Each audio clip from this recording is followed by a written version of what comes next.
Bakso. Siapa sih yang bisa nolak kuliner satu ini? Dari anak kecil sampai orang dewasa, semuanya kayak punya ikatan khusus sama si bulat gurih ini. Tapi dari ramainya dunia perbaksoan ini, ada satu celah yang jeli dilihat Sigit Effendi. Bukan jualan baksonya bos, tapi justru di balik layarnya, di tempat di mana semua bakso itu lahir.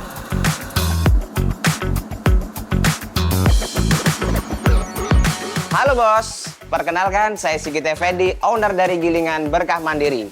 Di Gilingan Berkah Mandiri, kami melayani jasa penggilingan, menyediakan bahan dan bumbu untuk bakso, serta olahan daging dan ikan. Mau tahu cuannya? Ikutin kami bos.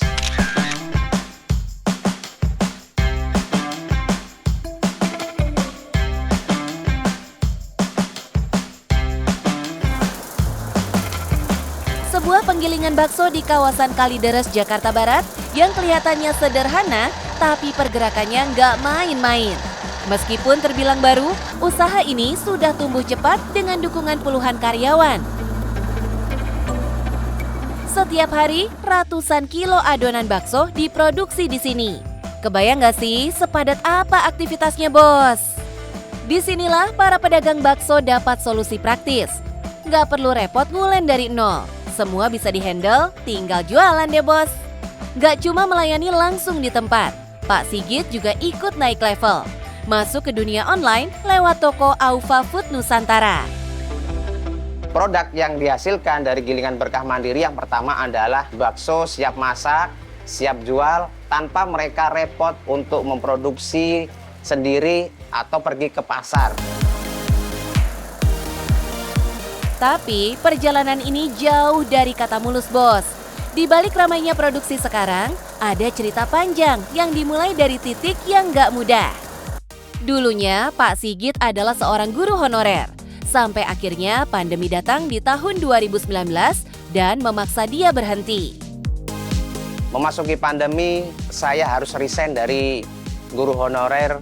Kemudian karena tuntutan saya harus menafkahi keluarga, anak dan istri. Dan ada tawaran dari teman yang dari Palembang menawari pekerjaan. Akhirnya saya putuskan untuk ke Palembang. Setelah dari Palembang kurang lebih 2 tahun, yaitu ada tempat usaha gilingan bakso yang tidak berjalan. Kemudian ditawarkan ke saya supaya diteruskan, dilanjutkan ke pengelolaannya. Kemudian saya beli dengan harga yang cukup terjangkau, kemudian oleh owner sebelumnya bisa dicicil. Tantangannya jelas banyak bos, dari modal terbatas sampai harga bahan baku yang naik turun. Belum lagi soal cari pelanggan dan bangun kepercayaan. Setelah saya membuka usaha ini, ternyata tidak semanis dengan apa yang saya bayangkan. Disitulah perjuangan berat yang saya alami. Dari bagaimana saya mencari pelanggan, meyakinkan mereka bahwa kami bisa melayani dengan baik kebutuhan mereka. Di titik ini, banyak orang mungkin pilih menyerah. Tapi beda dengan Pak Sigit. Di tengah tekanan, dia cari cara bertahan, salah satunya dengan masuk ke dunia digital. Promosi lewat media sosial, pelan-pelan ngumpulin pelanggan.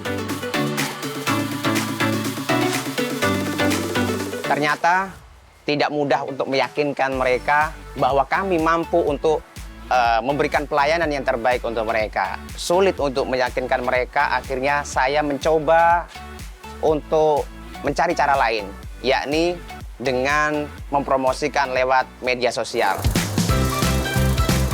Pelan tapi pasti, usaha ini mulai naik dari pesanan kecil sampai akhirnya tembus ratusan kilo per hari loh bos. Nah, buat ngejar kapasitas sebesar itu, peralatan juga nggak bisa main-main. Ada mesin giling kasar buat cincang daging di awal, lalu prosesnya kudu pakai es batu, biar protein daging tetap terjaga. Di belakang ada mesin mixing dengan kapasitas sampai 30 kilo sekali aduk. Dan yang paling mencuri perhatian, mesin cetak bakso yang bisa ngeluarin 200 butir per menit. Kebut banget produksinya bos. Proses rebusnya pun sudah disetting. Dari setengah matang sampai matang sempurna di suhu 80 derajat. Sekali masak, ribuan bakso langsung jadi. Tapi di balik skala besar ini, ada satu hal yang nggak pernah ditawar, kualitas. Kami memberikan pelayanan yang terbaik. Salah satunya kami menyediakan bahan-bahan yang berkualitas yang sudah tersertifikasi dari LPPOM MUI. Kami menyediakan daging berkualitas yang sudah tersertifikasi, kemudian ayam, kemudian ada ikan dan bahan-bahan yang lain yang dijamin kehalalannya dan kualitasnya. Nggak cuma soal hasil, tapi juga proses. Di sini pelanggan bisa lihat langsung gimana bakso mereka dibuat. Semua bisa di-custom. Mau ukuran besar, kecil, isian, sampai takaran bumbu. Semua ngikutin selera aja, bos. Bos-bos tidak perlu ragu lagi dengan kualitas dan pelayanan yang kami berikan di Gilingan Berkah Mandiri. Bos-bos cukup pesan biar kami yang memprosesnya. Mau bakso yang besar ataupun bakso yang kecil. Atau bos-bos pesan sesuai dengan request custom biar kami yang membuatnya. Soal kebersihan juga jadi perhatian serius. Stigma penggilingan itu kotor dihapus pelan-pelan di sini. SOP terpasang di banyak titik dan semua karyawan wajib patuh. Untuk menjaga kualitas produk, kami tidak hanya menyediakan bahan yang berkualitas, namun didukung dengan karyawan yang disiplin, yang mematuhi atau menjalankan SOP yang telah kami buat. Salah satunya adalah dengan mengoperasikan mesin sesuai dengan SOP, kemudian membersihkan perlengkapan setelah digunakan, serta tidak diperkenankan merokok di area kerja. Menariknya lagi, bisnis ini juga terus adaptif. Nggak cuma offline, tapi juga online. Sekarang, sekitar 35% pesanan datang dari platform digital. Bos-bos, zaman sudah berkembang. Kami tidak hanya melayani jasa penggilingan di tempat, namun kami juga memasarkan produk melalui pasar online. Hasilnya bukan main, bos. Dalam sebulan, omsetnya bisa tembus 200-300 juta. Cihuy kan? Dari sini kelihatan jelas, bakso itu bukan cuma soal makanan, tapi juga soal peluang. Dari yang awalnya sederhana, jadi sumber penghasilan yang nyata. Yang penting kan, cuan, bos.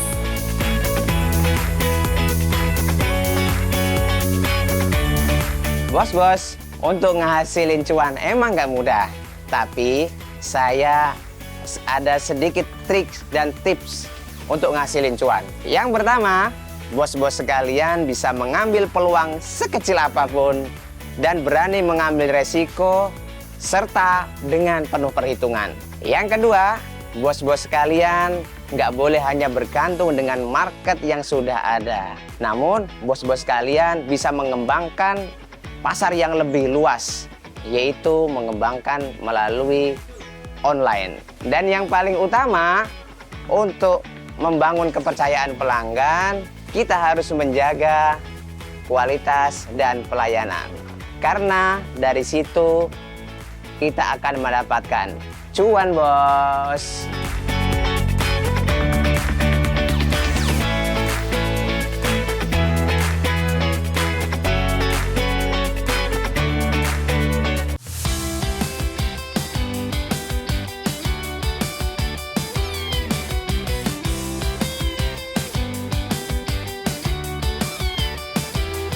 Cat lovers, ayo kumpul. Ada yang seru nih buat kalian yang sayang banget sama kucing. Bos-bos, dari hobi pelihara anabul kesayangan, ternyata ada peluang yang cuannya tuh nggak main-main. Bos yang satu ini berhasil menangkap keresahan para pecinta si meong yang sering bikin geleng-geleng kepala.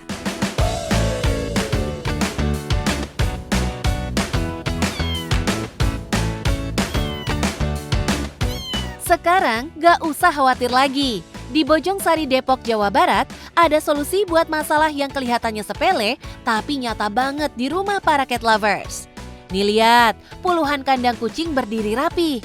Bentuknya macam-macam, ada yang minimalis sampai yang mirip rumah main buat si Meong. Tinggal pilih, order, dan siap dikirim. Buat pecinta kucing, kandang bukan sekedar tempat naruh hewan peliharaan. Ini soal kenyamanan, soal ruang pribadi, dan juga soal gaya hidup. Makanya kandang indoor yang aman, menarik, dan estetis jadi incaran. Pokoknya sedap dipandang mata. Halo bos. Kembali lagi dengan Nabila Saya Indra Wijaya. dan di Wijaya Kandang. Kita di sini menyediakan kandang yang premium, high quality sampai yang di bawah. Yang pastinya kalian akan terus penasaran. Tetap Di Cuan bos.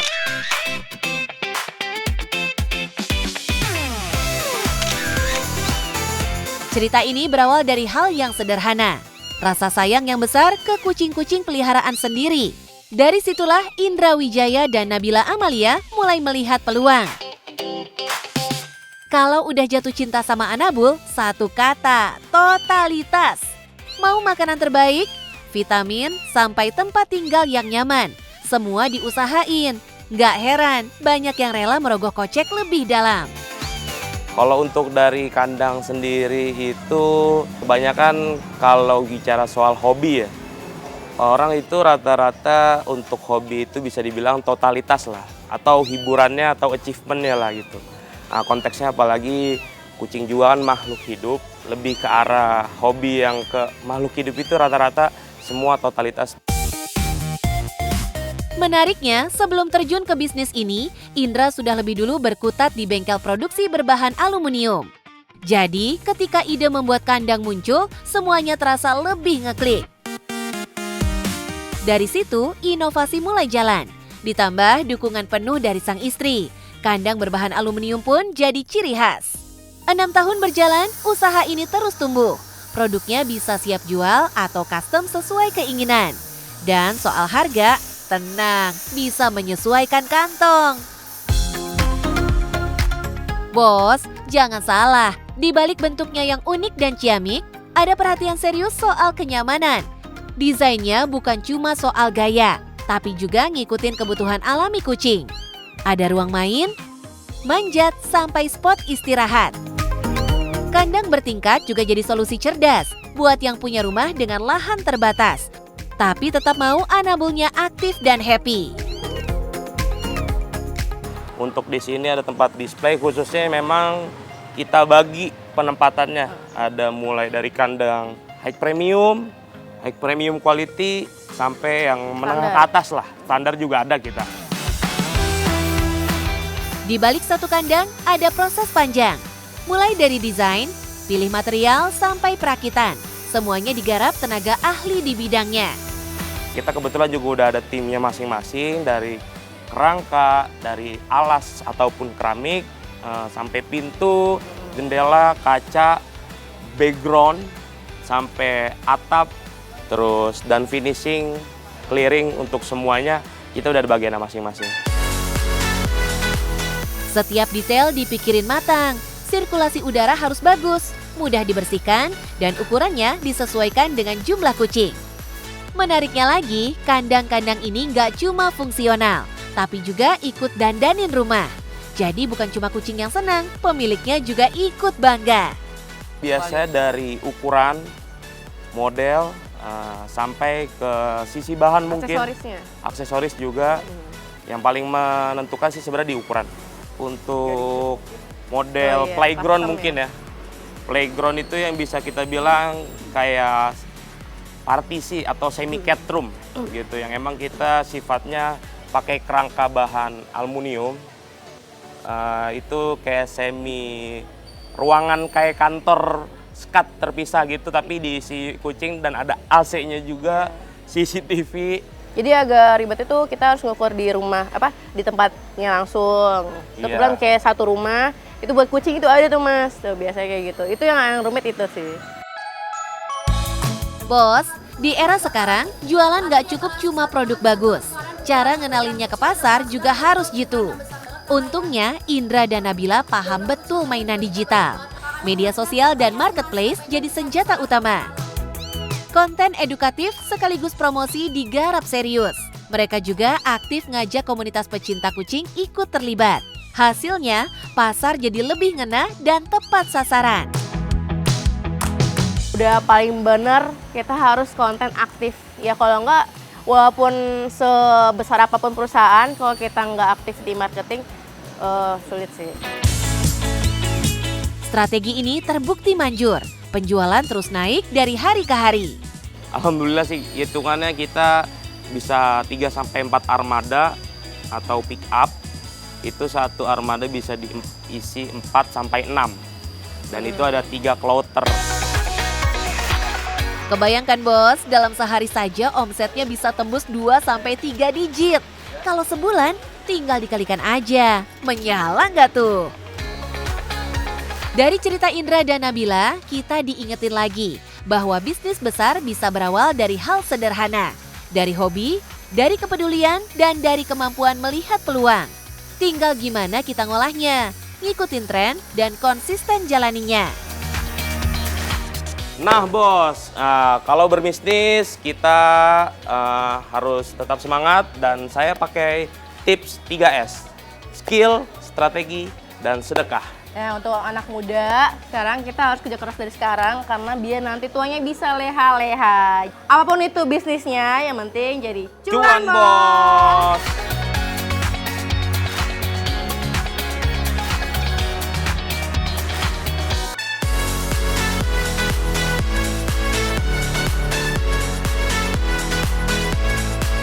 Bos-bos, siapa bilang makanan viral jukut goreng cuma bisa dinikmatin di warung tendaan aja?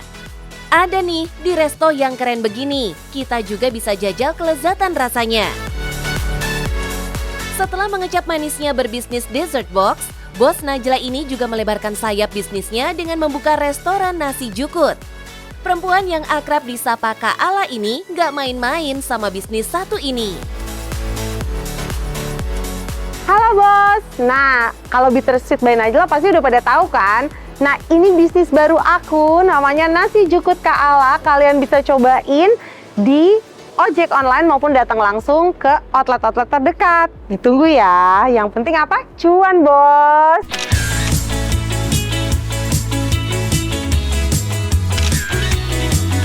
Bos, ibu rumah tangga ini berhasil merintis usaha pertamanya dari nol. Nah, setelah sukses di bisnis makanan manis, Najla pun melihat peluang cuan yang menggiurkan dari lini bisnis yang lain. Idenya pun muncul dari ketidaksengajaan. Jadi awalnya tuh aku berpikiran kayaknya Bittersweet yang harus ada bisnis turunannya gitu. Masih di dunia F&B juga. Aku tuh tanya ke tim-tim kantor aku, tim-tim kitchen aku, setiap siang makannya apa sih? Ternyata mereka makannya tuh nasi ayam gitu. Jadi aku tuh kepikiran banget untuk bikin brand satu lagi nasi sama ayam. Tapi kalau nggak ada faktor unique sellingnya kan biasa aja banget kan. Jadi pada suatu hari aku tuh makan di Bandung, ada daun jukut itu, daun jukut yang gurih, enak dan lain-lain. Kayaknya ini harus dibawa ke Jakarta deh, aku harus coba bikin ini. Dan ternyata alhamdulillah responnya bagus banget. Memang lagi banyak yang terjukut-jukut nih bos. Ahai! Pertama-tama memang aku bikin di outlet-outlet aku yang ada. Jadi di dalam Bittersweet by Najla itu kan emang ada hot kitchen. Nah kebetulan orang-orang nih belum pada terlalu notice. Jadi mereka taunya cuma Bittersweet itu dessert. Sebetulnya kita tuh ada kayak nasi goreng, spaghetti dan lain-lain. Cuma mungkin kurang well known gitu ya, kurang terdengar. Nah gimana caranya? Aku harus bikin brand baru memang di luar Bittersweet. Tapi untuk awal kita menggunakan kitchen Bittersweet untuk mengecilkan rasional kitchen kita gitu. Dan ternyata alhamdulillah baru 1 bulan berjalan dia udah bisa ngegaji dirinya sendiri nih si nasi jukut ini. Alhamdulillah. Memang ya bos, kalau sudah berpengalaman di bisnis, semua rencana disiapkan sematang mungkin. Rasanya tuh nggak sulit untuk bikin si nasi jukut ini. Walaupun memang kompetitornya memang banyak juga, udah mulai banyak gitu ya. Tapi memang kita punya cara sendiri untuk mengenalkan kepada pasar bahwa jukut kita nih beda dengan yang lain. Bos, belakangan nasi jukut menjadi produk kuliner yang punya peluang cuan menggiurkan. Banyak food vlogger yang mereview, hingga warganet yang berbondong-bondong mendatangi tempat makan jukut di Jakarta. Karena jukut atau selada air ini jadi produk utama di bisnis Najla, tentu doi benar-benar menjaga pasokan jukut selalu aman. Kalau jukutnya tuh suami aku tuh sampai ke petani jukut di gunung, terus juga kita ambil di daerah Cipanas, Cisarua gitu. Kita benar-benar cari banget gitu petani-petani jukut karena penggunaan jukut kita lumayan udah puluhan kilo setiap harinya. Puluhan kilo jukut ini bakal digoreng dengan racikan bumbu khas resto ini. Dengan teksturnya yang renyah dan rasa yang gurih, jukut goreng ini siap jadi pendamping aneka jenis lauk. Ini mau kenalin nasi jukut Kak Ala. Di sini ada ayam goreng yang super ngeresep banget, lihat ya. Sampai ke bumbu-bumbunya tuh ngeresep tuh sampai lepas guys, lihat ya. Ini bener-bener seempuk itu, kita umpuknya sampai 3 jam. Gak cuma ayam goreng yang super ngeresep, kita juga ada ayam ble ini buat para Gen Z ya. Nah di sini ada keju yang langsung di torch di atas ayamnya. Nih, ayamnya itu selebar tangan kita. Oh iya, untuk menjaga kualitas rasa, Najla mengolah semua menunya ini di Central Kitchen loh bos.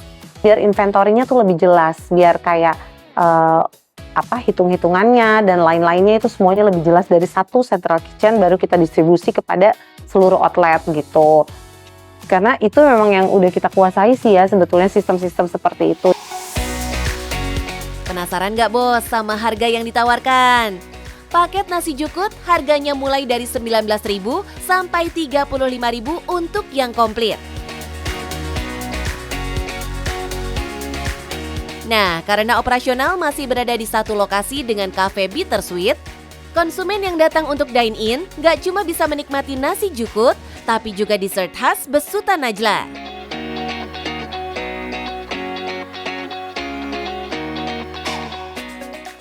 Di bisnisnya ini, Kak Ala ini masih mengontrol langsung stabilitas penjualan, baik offline maupun online.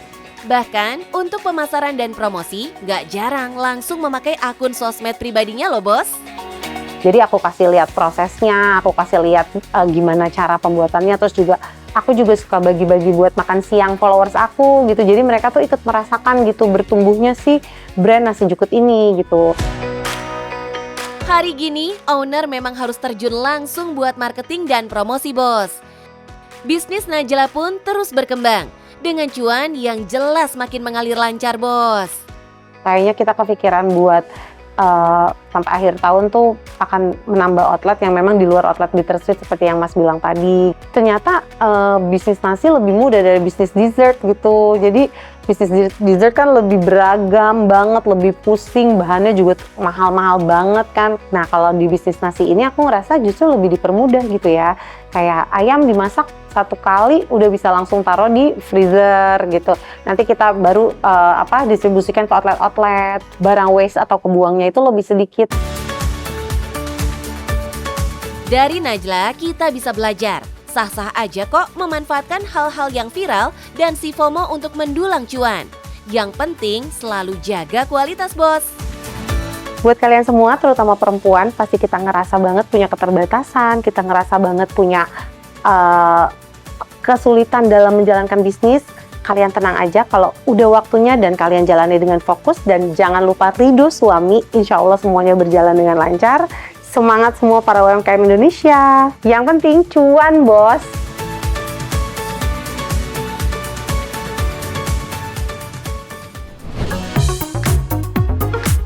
Cuan berkat jukut bukan cuma punya pemilik warung makan saja bos. Sang petani jukut jelas ketiban cuan juga dong. Halo bos, nama saya Edward, saya petani selada air di Lembang sejak tahun 95 sampai sekarang. Kebetulan sekarang saya akan membawa selada air ini untuk tujuan ekspor ke Singapura. Penasaran? Tetap di Cuan Bos.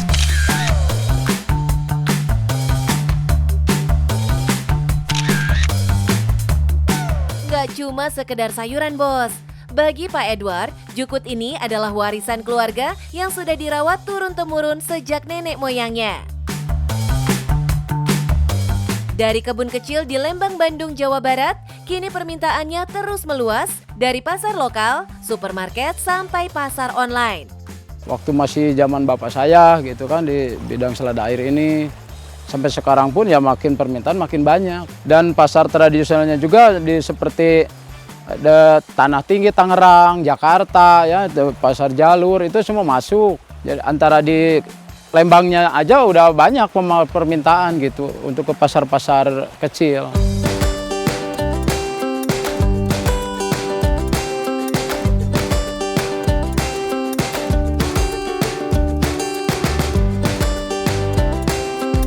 Dengan pasar yang semakin luas, kebutuhan panen pun gak main-main. Kebetulan untuk selada air ini saya panen tiap hari. Kalau untuk ekspor kita jual sampai 12.000 per kilo. Kalau untuk lokal ada yang di 7.000 kan, 8.000. Kalau untuk sayur online langsung customer itu ada yang 10.000 per kilo. Ibarat pepatah, jangan taruh semua telur di satu keranjang. Kalau cuma mengandalkan satu pasar, resikonya besar. Tapi dengan dibagi ke ekspor, online dan pasar lokal, Edward bisa tetap aman meski salah satu pasar lagi lesu. Pembagiannya kalau misalkan satu hari kita panen 1 ton ya. 1 ton itu untuk ekspor 500 kilo, untuk sayur online misalkan 200 kilo kan. Yang 300 kilo untuk pasar-pasar lokal gitu. Dari sinilah cuan besar mengalir, bos. Harga ekspor bisa 2 kali lipat lebih tinggi dibanding jual di pasar lokal. Selain itu, main di pasar luar negeri bikin posisi Edward lebih aman. Ada jaminan kualitas, kontrak pesanan rutin, dan nama baik produk lokal yang makin dikenal. Kita gimana permintaan dari sana ya, gimana PO. Kalau kita 500 kilo sampai 1 ton nih per hari, kita jual 12.000 per kilo untuk ekspor. Jadi kalau 1 ton itu kan 12 juta lah per hari gitu. Omset Edward bisa nyampe miliaran sebulan loh, bos. Semua dari si hijau segar bernama Jukut ini. Nah bos, ini nanamnya juga sangat mudah sekali. Karena yang dibutuhkan airnya air yang jernih kan. Seperti di Lembang ini cuaca sangat cocok untuk ditanami selada air ini. Karena pasarnya juga sangat gampang, banyak permintaan di daerah lokal termasuk luar negeri juga ada pemakaian. Makanya kita mengembangkan ini dengan semangat karena hasilnya juga sangat menggiurkan. Sebelum jadi ladang cuan, ternyata ada alasan kenapa Jukut dari Lembang bisa tahan lama dan disukai pasar. Faktornya ada pada alam Lembang sendiri, bos. Tanaman ini butuh suhu dingin dan kondisi air tertentu supaya bisa berkembang dengan baik. Airnya pun gak boleh sembarangan ya, harus jernih, dingin dan stabil, supaya daunnya tetap hijau segar lebih lama. Untuk selada air ini bisa dibilang gampang-gampang susah ya untuk penanaman selada air ini karena kita hanya tanam dalam 1 kali ke sana habis kita panen, habis potong nanti keluar tunas kita nggak usah kasih bibit lagi gitu, bibitnya cuma bibit 1 kali. 1 kali itu begitu kita habis panen nanti dia numbuh lagi, kita tinggal kasih obat ya, penyemprotan ya untuk menghilangkan hama dan pemupukan. Setelah itu ya 2 bulan kemudian kita udah panen lagi gitu. Dari pengalaman itu, Edward ingin ajak anak muda untuk tidak ragu terjun ke dunia pertanian. Menurut Doi, bertani Jukut alias selada air bisa jadi peluang usaha yang nyata dan berkelanjutan, bos. Kalau emang tertarik gitu di bidang selada air ini, walaupun taninya gampang-gampang susah, tapi alhamdulillah kita udah bisa menembus pasar dunia lah ya, internasional gitu kan, udah ke Brunei, ke Singapura, udah masuk kan, Malaysia, seperti itu. Untuk penuhi standar ekspor, Jukut harus disortir 2 kali. Proses ini memastikan hanya daun yang hijau bersih dan segar yang bisa lolos ke luar negeri. Untuk kualifikasi seperti ekspor, biar menjaga kualitas tetap baik, itu kita ada sampai 2 kali pemilihan ya, wrapping ya. Dari awal, dari mulai panen, langsung kita bawa ke gudang tempat wrapping, ke tempat sesudah di gudang tempat wrapping kita bawa lagi ke gudang tempat ekspornya. Di situ masih masih dikualifikasi lagi gitu. Resiko memang selalu ada, tapi di balik tantangan itu peluang cuannya tetap menggiurkan.